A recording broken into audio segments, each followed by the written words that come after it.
Hello and welcome to my fellow stream teachers. This is Mock Stock Market Academy. I'm Julie Morella, and I have an outline of our training video up on the screen for you so that you have a bit of an idea what we're going to go through. There's tons and tons of information in the Google Classroom. I've shared PowerPoint step-by-step, Word documents in case you need to tweak or change anything as you proceed through this for the next several years, hopefully. And I also will go through the TD Bank software program, which is where we do the virtual stock market with the students. So the first thing on the list is a bit of an introduction of the development of this academy and my background also, and a little brief history of what the stock market in New York City as we know it, which is where we primarily focus, is. So you'll see I have my old teacher website up. I was at St. Mary's Elementary School in Lancaster for about 2.5 years. I'm certified for 5th to 12th grade social studies. While there, I taught 6th, 7th, and 8th grade social studies, and then my last 2 years, just 7th and 8th grade social studies.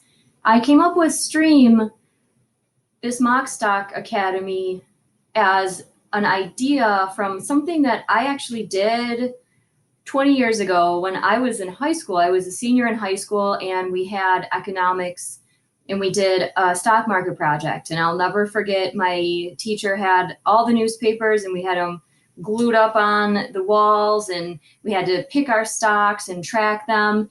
And to be completely honest with all of you, finance and economics aren't really my strong suit. I do have a bachelor's degree in history from Canisius College, but I focus on African American history and world religions there.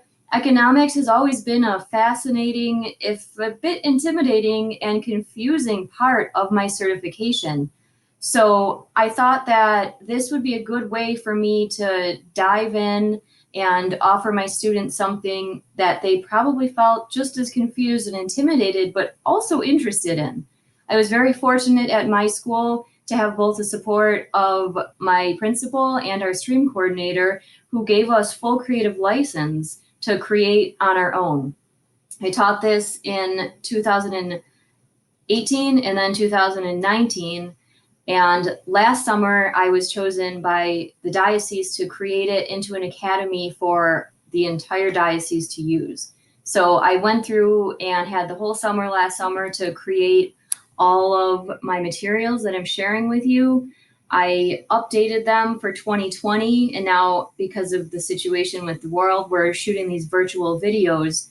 So I guess the thing I want to most start with is, don't be intimidated by this. And if you are, that's okay. So am I every year that I teach this, and even now revamping it. And I was mainly a middle school teacher. I know this is geared for 5th to 8th grade.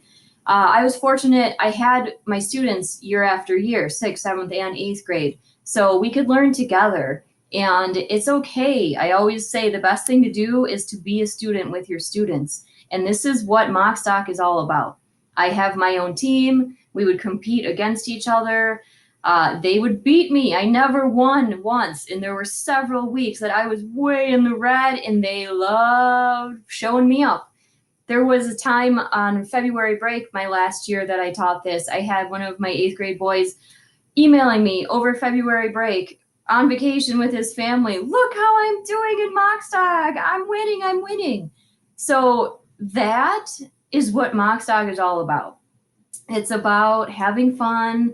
It's about building competition. It's about learning with your students and letting them shine. In my first year doing Mock Stock, I had 17 students sign up for it. The next year, I think I had about 14 students sign up for it. So there was a lot of interest at my school, and it was kind of like a secret club. Everyone's, wanted to know, what is that Mock Stock they're doing? What does that mean? What is Mock Stock? What does that even stand for? So I think taking a mature topic like this and empowering your students to take it and run with it is best thing that we can do. And it's also really the whole point of STREAM. We're creating concepts that are not just a boring worksheet in social studies, but they're making history themselves. I had several of my students did mock stock the first year in 7th grade. They couldn't wait to sign up for it again in 8th grade. And that was really interesting too, to see how much they grew and the information that they were then bringing to us in teaching us. So I'm going to move on quickly to a little bit of history on the New York Stock Exchange and also stock markets in general. I mentioned earlier that I taught 6th grade also, and 6th grade is world history. So of course we talk about things like the Silk Road. We cover Columbus in 7th grade. Columbus was an explorer, but he was actually sent by a king that wanted money. So when we think about stock markets, we think about them as markets. They're trading goods, something that you want for money, something that you want for something else. So when you bring it to the very basics, it's a market. You're seeing on my screen now is the Google Classroom that I hope each of you teachers can join. And I'll also have a little bit more later on this to show you around. But the first thing I want to talk about, you cannot teach mock stock without knowing the Buttonwood Agreement. The Buttonwood Agreement was made in 1792 between 24 stockbrokers and merchants on literal Wall Street in New York City. Wall Street, where does that even come from? So Wall Street itself was originally named Wall Street when it was not New York, but New Amsterdam. New York City was originally owned by the Dutch before the English took over. So Lower Manhattan is where the Hudson River and the East River meet. I'm going to pause myself real quick here and show you another thing that you should understand or should show your students also when you begin mock stock. We try to tie in geography anywhere that we can as social studies teachers.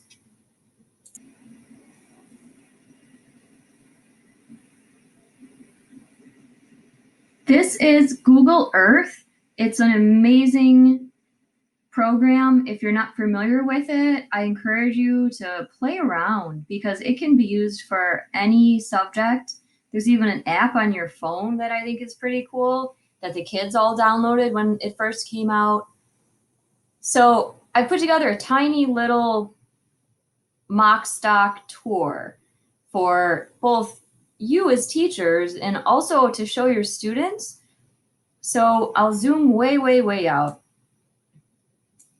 Hopefully your students will recognize our state, New York. Hopefully they will also know that we are way over here in Buffalo. You can follow the rivers that were the original trade routes that expanded our entire state and country. Trace yourselves down the Hudson River.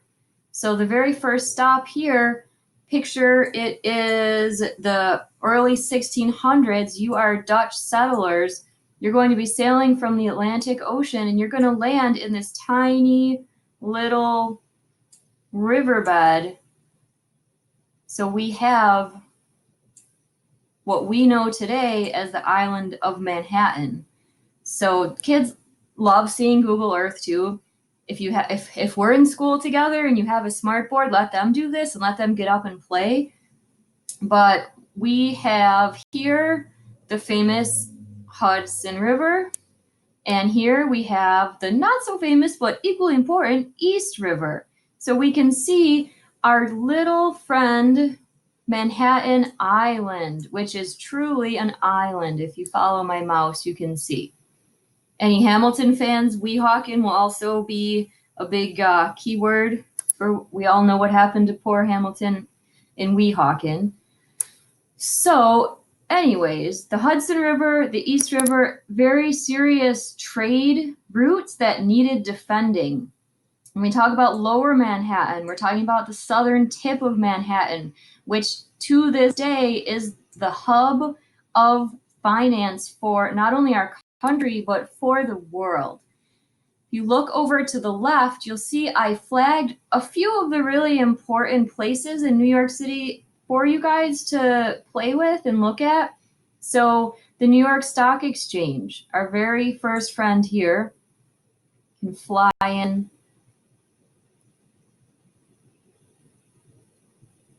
It's also important to notice how close all of these are to each other.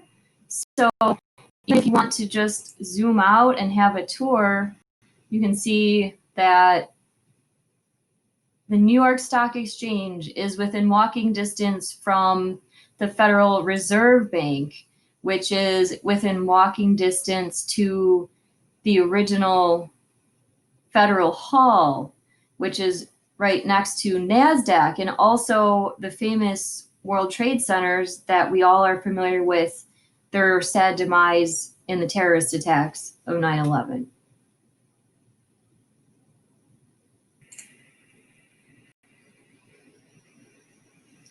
So the idea of Wall Street, it's important to know that Wall Street was where the Dutch built a wall to prevent Native American attacks and to defend their claim to this southern tip of this new island that they were using as a massive trade hub. The Dutch West India Company are the ones that build a 12-foot wall. About 50 years later, city planners start to name the streets. They name this street Wall Street because it's where the wall was. 100 years later, we see the federal building is where our very first president, George Washington, is inaugurated. The Bill of Rights are signed into law there. Right outside of that, there was supposedly a buttonwood tree where many people joined and would start to trade bonds, stocks, other important financial business started to be taken under this buttonwood tree. So in 1792, 24 of these most active traders, the titans of finance for our early country, signed the Buttonwood Agreement, agreeing that they would only trade with each other, setting down some rules, and also trying to figure out a system for our new country and the banks. So what you see again is back to our home screen in the Google Classroom. As I mentioned, I've put a lot of material in here for us to use. The class drive folder itself has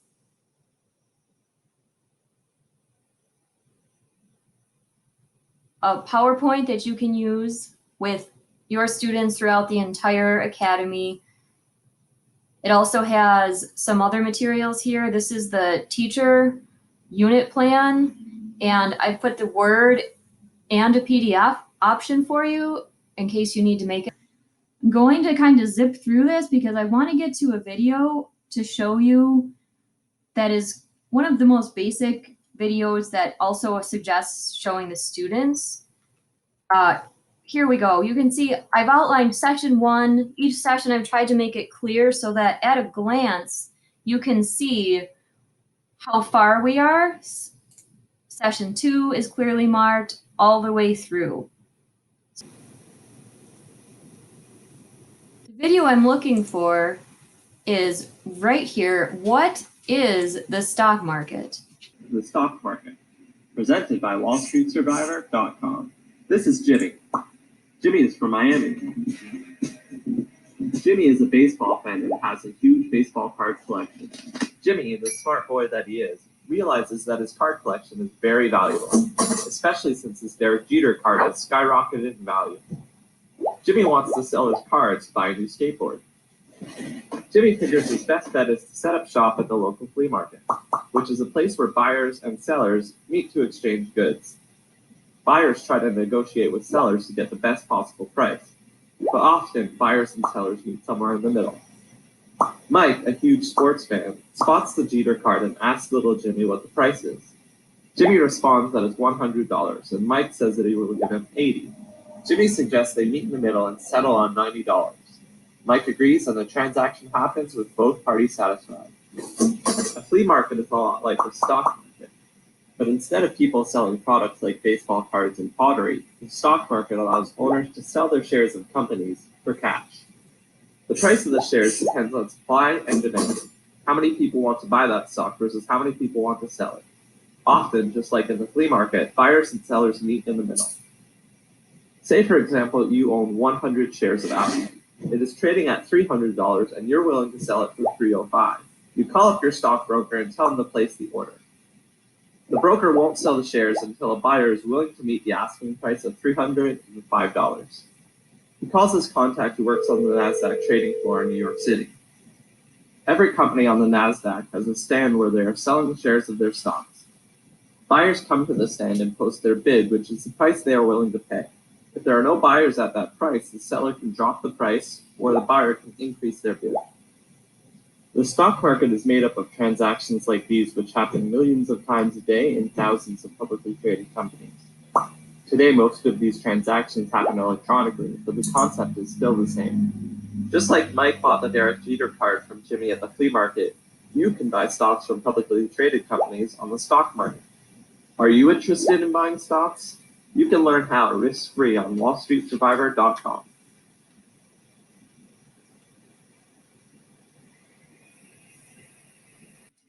Okay, so now that you have a background on me and the stock market itself and New York City geography, what's the point of this academy?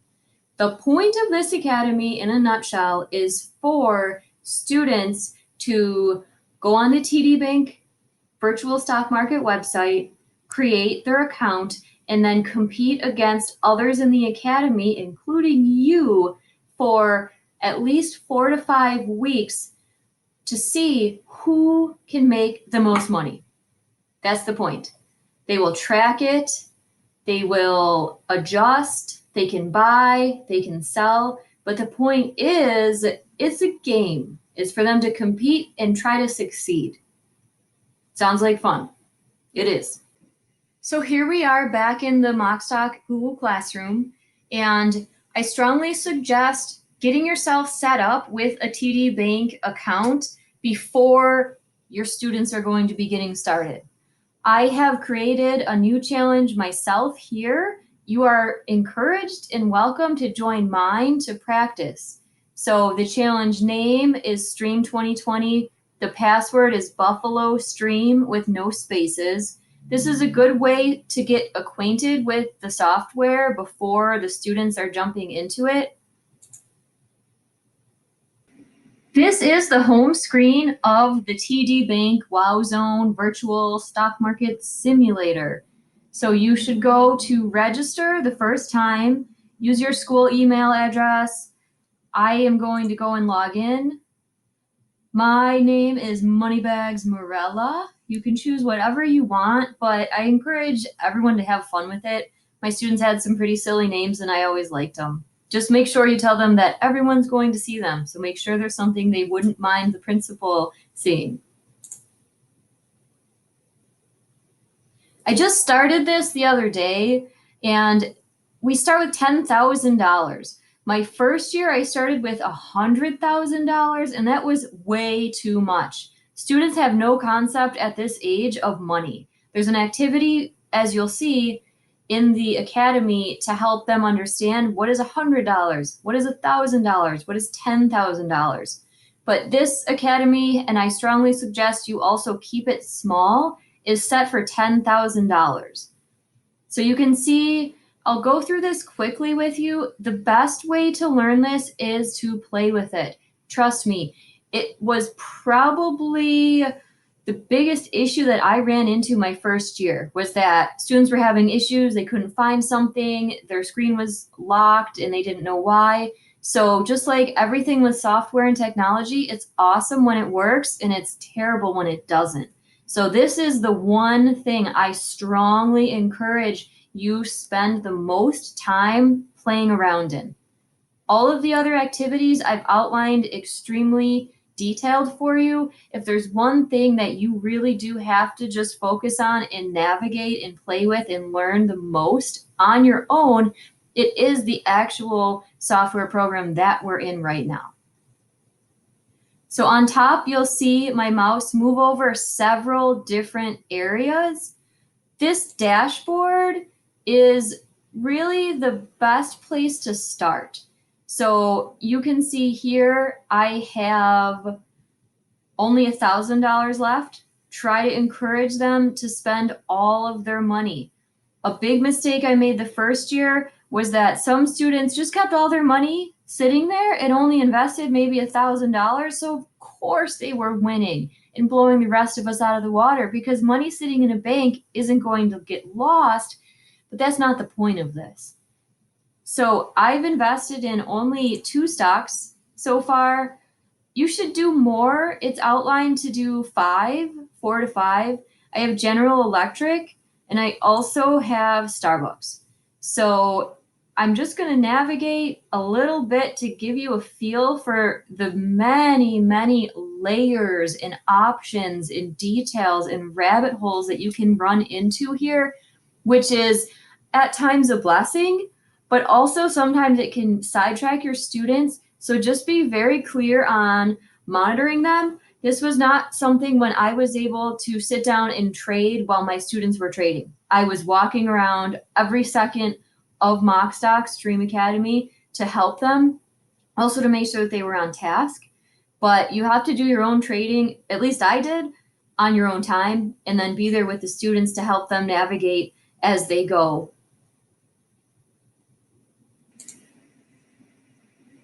So your dashboard shows you your account. Here you can also view and join challenges. As you'll see, there's tons of them that are created by members of the public. Feel free if you want to join one of theirs. I just started mine the other day with the intention, here we are way down at the bottom, with the intention of having you teachers join this. This runs until August of 2021. I will extend it now that I realize this might be running longer than just one school year. On the top, make a trade. It's very clear. Make a trade. So your students will have researched and come to class deciding what they want to invest in. Over on this side of the screen, the right side of the screen, you can do a watch list. So I have some here that I've been watching for a long time, some that I've invested in the past. You'll see the first one here is Ford Motor Company. I'm a Ford family, so I always try to throw a little plug in for them wherever I can. General Electric also. You can see that I'm not super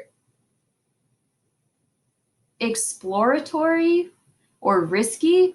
Some of my students liked to find the most expensive stock they could because they thought that they would get big returns, and they did.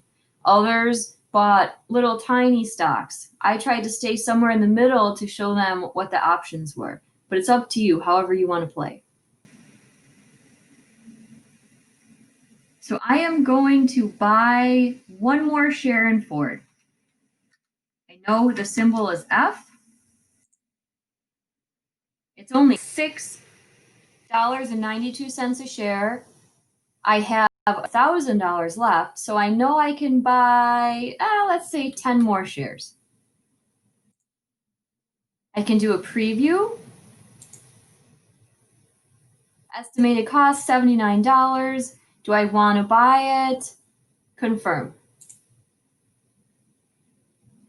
Your market buy was sent to the market.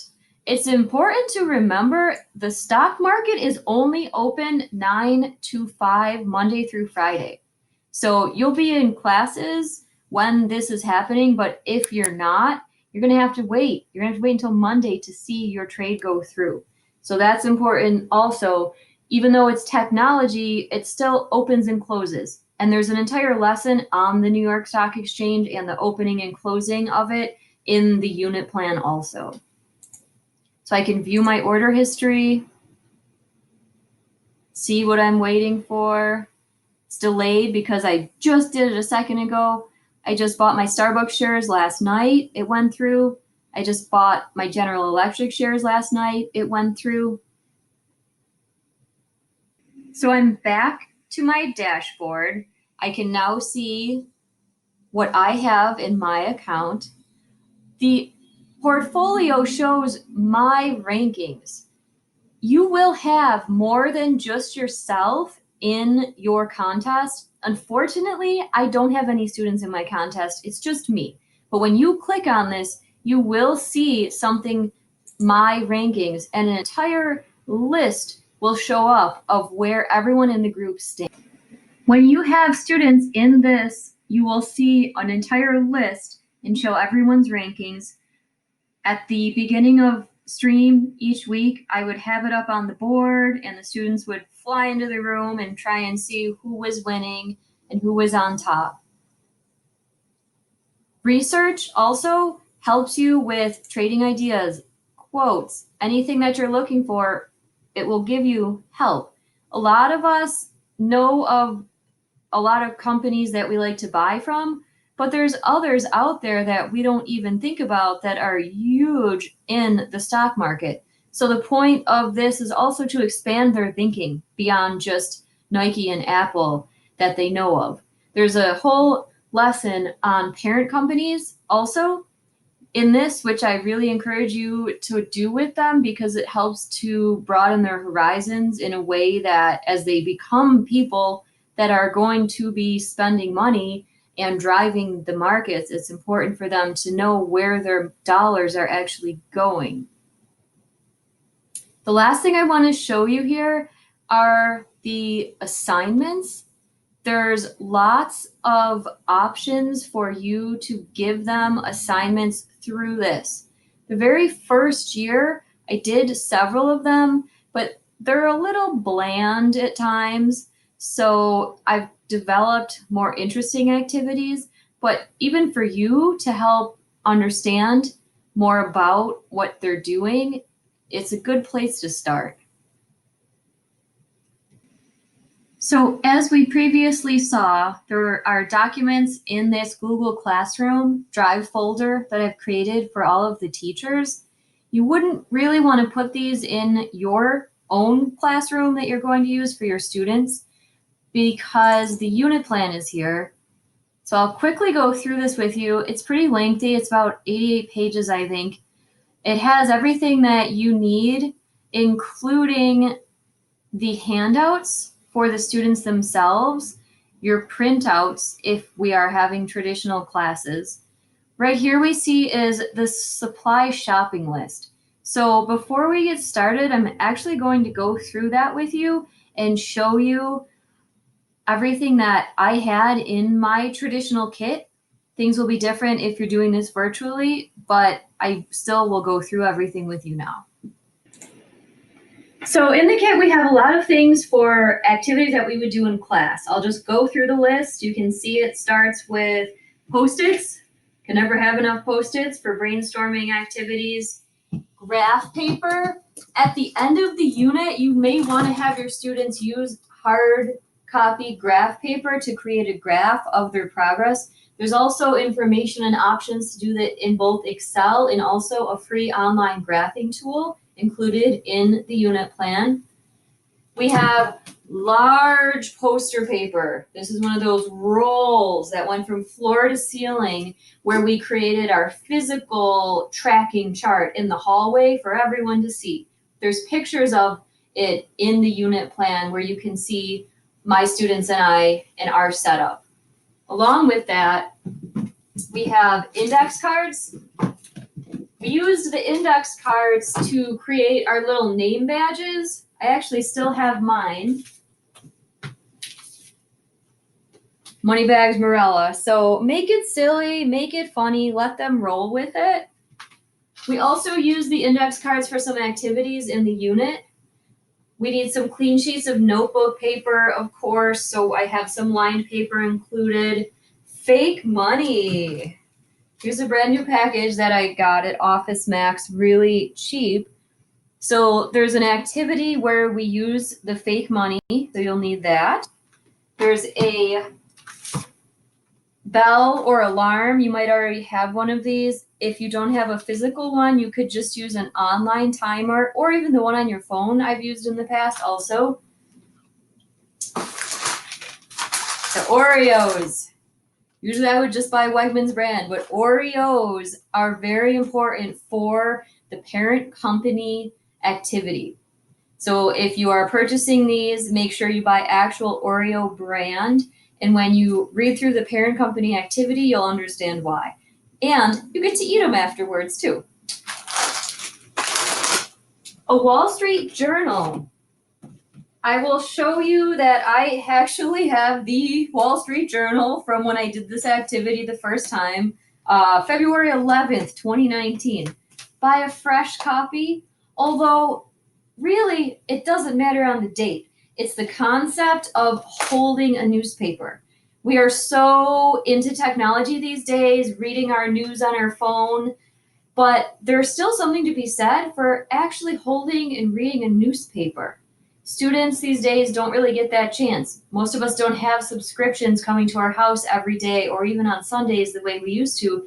But the actual art of a newspaper itself is something that's very important to understand and respect. So if possible, get an actual newspaper. You only need one because the activity that calls for them to pick a piece, pick any piece at random and find an article and then somehow present it as a TED Talk to their classmates about how their chosen article relates to Mockstock. My favorite story about this activity was one of my students, Mark, who decided to do the weather report. He picked the weather to do his TED Talk on. And at first, I was annoyed because I didn't think he had followed the directions.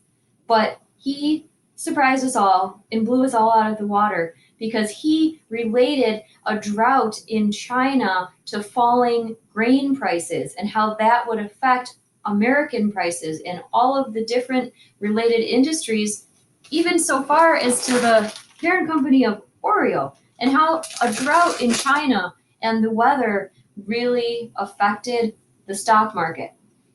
That was one of my favorite memories from Mockstock. So I guess that's a lesson that whatever they pick, as long as they can relate it, it doesn't matter how old or new the newspaper is. Sidetracked there, but that's an important part. Students will need a pen, pencil, highlighters. I also have paint in here. I have red, and I also used green. When you were in the red, you were in the red. When you were in the green, you were making money. But you can use whatever colors work for you. I had foam paintbrushes also that we used to paint our huge roll tracker with. And each week I also gave students an award that they could physically pin to their index card outside the classroom so they could get bragging rights. Everyone could see who was winning, and students across the board, across the whole school, were really curious to see who is Grizzle Green Grass, because they were kind of secret trader names. So that's all I have in the kit. There's really not that much needed in the kit itself, which is a good thing. One of the reasons that I have such a big bin for my kit is because I also love these tabletop notebook pages. You could use a whiteboard, but we have an activity in there where the students would create their little group charts, and then we would leave them up in the room to refer back to. So you would want to have a big piece of paper that you could also use for some of the activities. Here you'll see my table of contents organized by sessions. So we have session 1 all the way through session 10. There's also several extra session options that I included that I hope you may have time for. The appendix has printouts, worksheets, and also keys. Included in this are everything that you would see in a traditional lesson plan. The entire unit plan is there for teachers. If you have any questions, I suggest you read ahead before the class comes in so that you're prepared. But it's pretty self-explanatory. Most of the links to the videos are included in both the unit plan and then also in the PowerPoint. So when you come into class, I hope that you would have the PowerPoint up and be ready to go. And then you as the teacher would be able to refer to this unit plan to help you along. I have my unit plan actually printed out in a binder that I would flip through and just be ready to go. So everything that you see here easily prints for the teacher to refer to. The only printouts that you need to make ahead of time are listed. So I have them clearly marked. If you need to print something out for the students, it's there for you, noted.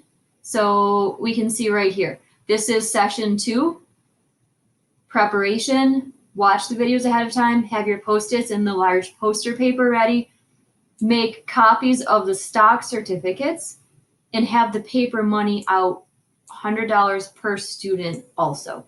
So I tried to make it very easy so that you could be ready to go when you start without having to read too much into what you needed to do to prepare.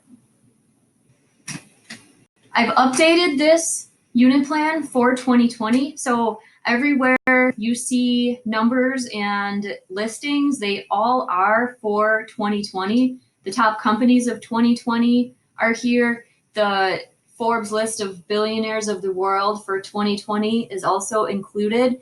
If you're watching this any year forward, it will be outdated information, but I updated this from 2019 to 2020, and I had no trouble finding the list very quickly at this website, Visual Capitalist, and also on Forbes. They also list everything there as quickly as they can update it.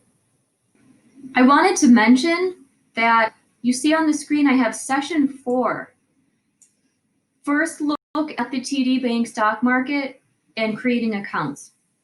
One of the biggest mistakes that I made was letting the students jump right into trading the first, sometimes second week. I realized, and with coaching through the diocese to form this for all of you, that we needed more preparation to dig deeper than just playing a video game where they traded stocks, not understanding the importance behind what they were doing.